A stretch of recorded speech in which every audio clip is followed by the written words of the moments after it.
Hello friends, welcome to my this channel and welcome to my this video.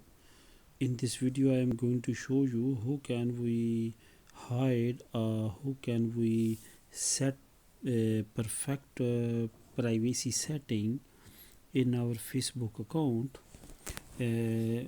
especially for personal information.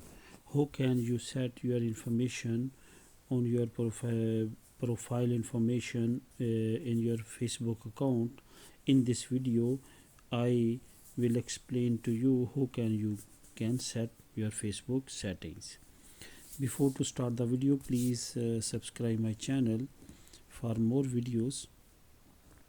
First of all friends, we need to go on Google Chrome, and when you go to Google Chrome, this is the main dashboard page. Then you need to click on three lines upstairs on right hand side.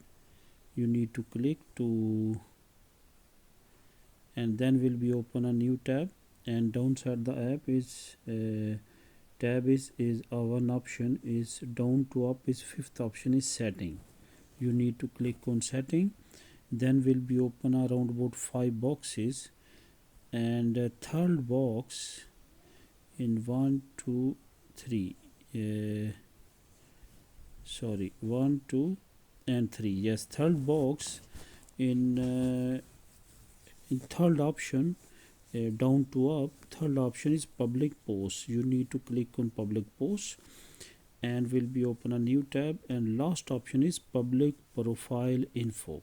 Here you need to set public friends of friends or friends. It's mean your profile information. If you want everybody can see, then you need to select public. If you want your friends or friends only, then this one. And if you want only your friends can see your profile information about your name, where you live, and everything of your personal information, profile information, then only you need to click friends. When you will be click friends, then only your friends can see your personal information, profile information. Okay, I hope you understand my all steps of my this video. So see you in next video. Thank you for watching. Please subscribe the channel. Take care. Bye.